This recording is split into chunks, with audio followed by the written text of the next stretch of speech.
আজকের দিনটা একটু আলাদা, মনটা খুশিতে ভরে আছে, আবার একটু নার্ভাসও। কেন বলুন তো? কারণ আজ আমরা যাচ্ছি এমন একটা দাওয়াতে যেখানে শুধু খাবারের প্লেট নয়, কথার প্লেটও সাজানো থাকে। হাসি, ভালোবাসা, ছোট ছোট টেনশন সব মিলে এক অদ্ভুত মিষ্টি অনুভূতি।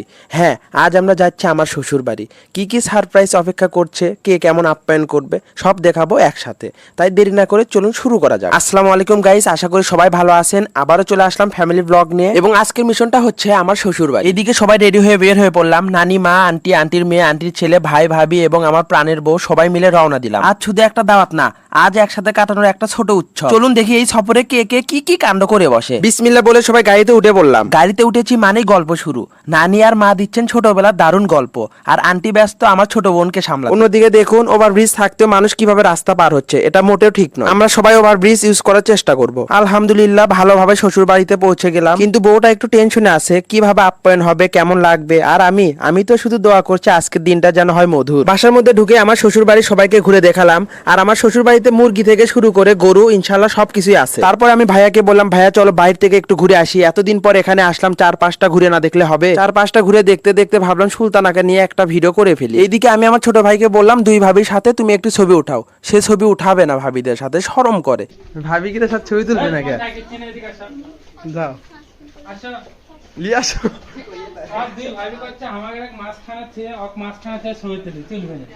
তুলবে না, ডাক দাও।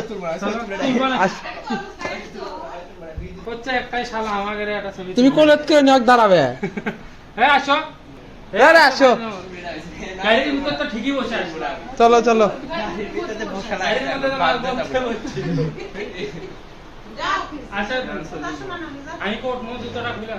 জুতো পরে ওঠো, তুমি জুতো পরে ওঠো।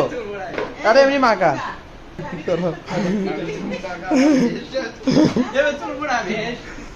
জুতো পরাও। গাইস দেখো, এখন ওর দুই ভাবির সাথে এখন ছবি উঠাবে। এই যে দুটো ভাবি, দৌড়ো না, ধান হয়ে যাও। লাও দাঁড়াও, যা দুইজন দুই হাত ধরো সিস্টেমে। লাও ইঙ্গা ধরো। হ্যাঁ, তোমার কি কোনো সমস্যা আছে? থামো। অত শুনোই খুশি কিনা?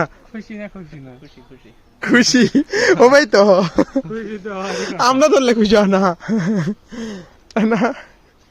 আমি তখন থেকেই করছি, আমি মাঝখানে আসছি, একটা ছবি তুলতে পারলাম না, মাঝখানে আসছি, একটা ছবি তুলতে পারলাম না, খালি আফসোস। এবং কি এই ছবি তোলার জন্য 20 টাকা দামের একটা কোক কিনে খাওয়ালো। আমি ছবি তোলাই লাগবে।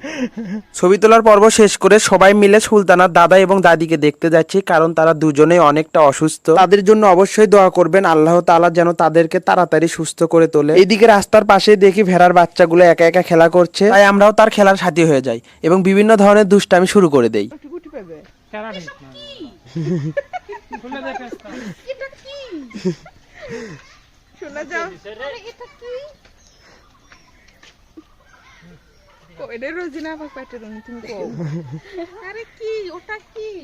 দুষ্টামি ফাজলামি শেষ করে আবারও রওনা দিলাম দাদার বাড়ির উদ্দেশ্যে। আল্লাহ তাদেরকে সুস্থতা দান করুক। আমাদের দেখা করতে যেতে হবে যাতে তাদের মনোবল বাড়ে, এটা আমাদের জন্য এক বড় দায়িত্ব, বিশেষ করে যখন তারা অসুস্থ। আল্লাহ তাদের প্রতি রহমত এবং সহানুভূতি দান করুক, আমিন।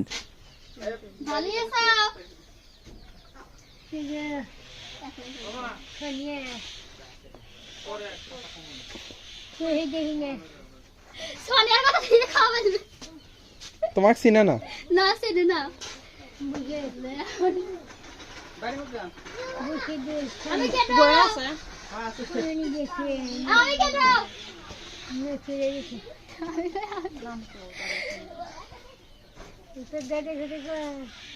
সুলতানা, ওটা সুলতানা। বুঝছে এখন কত তো দাদার কথা। গাইজ দাদা বাসায় নেই, যে কারণে আপনাদের সাথে দেখা করাতে পারলাম না, কিন্তু দাদিকে তো দেখলেন। আর অবশ্যই আপনারা কমেন্ট করে জানাবেন যে দাদির বয়স মিনিমাম কত হতে পারে। তো এখন আমরা আবার এখান থেকে রওনা দিচ্ছি শ্বশুর বাড়ির উদ্দেশ্যে। শ্বশুর বাড়ি যেয়ে এখন খাওয়া দাওয়া করে আবার বাসার উদ্দেশ্যে রওনা দিব। শ্বশুর বাড়ি যেয়ে দেখি খাবারের বাগান হয়ে গেছে, মাছ, মাংস, নানা রকম শাকসবজি, প্রতিটা পদেই যেন ভালোবাসার ছোঁয়া। আলহামদুলিল্লাহ শ্বশুর বাড়িতে এত মজা মজার খাওয়া দাওয়া হলো, খাবারের স্বাদে আর আন্তরিকতায় মন ভরে গেল। শাশুড়ি নিজ হাতে কত কিছু রান্না করেছেন, আল্লাহ ওনাদের রিজিকে বরকত দিন, আমিন। এখন বিদায়ের সময়, দোয়ার ভালোবাসা নিয়ে রওনা হচ্ছি। শ্বশুর শাশুড়ি আর পরিবারের সবাই এত সুন্দর সময় উপহার দিলেন, আলহামদুলিল্লাহ। আবার দেখা হবে ইনশাল্লাহ। ভিডিওটা কেমন লাগলো অবশ্যই কমেন্ট করে জানাবেন, শেয়ার এবং ফলো করতে কেউ ভুলবেন না। আজকে আসি, আসসালামু আলাইকুম।